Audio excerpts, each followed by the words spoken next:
Pag-usapan natin itong Norris Protocol. Ngayon, pag-check nyo, makita nyo kung gaano ka-strong yung team. Backed by the best. Tapos, ito yung mga investors. Award-winning. Itong project na to, pag-finance, meron sila. Kasi hindi naman basta-basta ganito kadami yung kanilang investor, yung kanilang backers, kung hindi maayos yung project. Ngayon, minsan mahirap, 'di ba? Mahirap i-install 'to. Pero pag sundan mo, tiyaga lang. Okay? So, unang gagawin na i-install yung mga Lodi, eto siya, wallet. Yan. At eto, dalawa ang install nyo dyan. Itong wallet muna. Kasi itong wallet, kailangan yung kunin yung passphrase kasi eto ang i-connect nyo dito. So, nakakonect yan. Yan. Nung na-install ko na yan mga Lodi, nung nagra-run na, may problema. Hindi ko na ma-open yung mga ibang websites. Kasi nga, kailangan mong i-turn on para mag-earn ka ng kanilang points. Ngayon, pag naka-turn off yan, hindi yan mag-earn. Okay? So, dapat naka-turn on yan. Ngayon, pag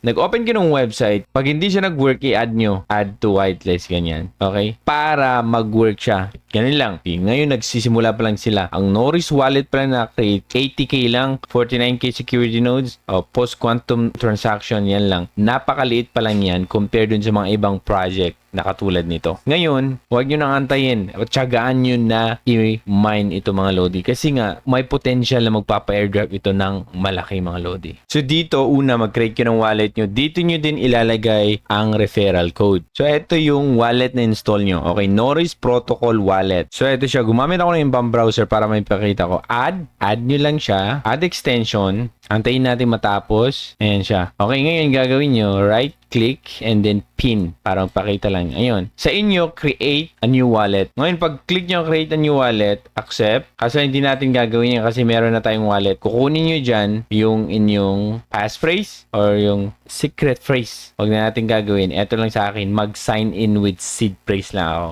Yung seed phrase na meron ako, yun lang gagamitin ko. Okay, once na-install yan, ito, magsa-sign in ako. Yun pa rin sa sign in ko. Okay? So, ito na, nilagay ko na yung passphrase. Tapos, maglalagay ako syempre ng password niya.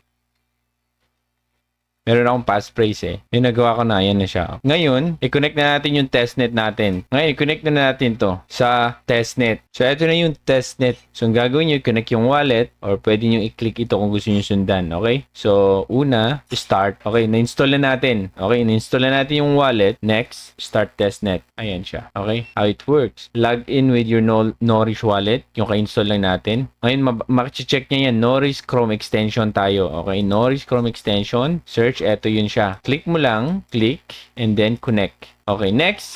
Papakita niya na install nyo yung browser node. Okay? Ng Norris. So, click mo lang. And then ito na yun. Norris Protocol Browser Security Node. So, add mo lang siya. And then add extension. Wait nating ma-install. Ayan siya. Wait lang natin. Ayun. So, hanapin mo. Pin. Ayan. So, connected na siya. Yan o. Hindi gumagalaw. So, na-install na natin. Ang gagawin mo, paggalawin mo na. Ayan. Ayan.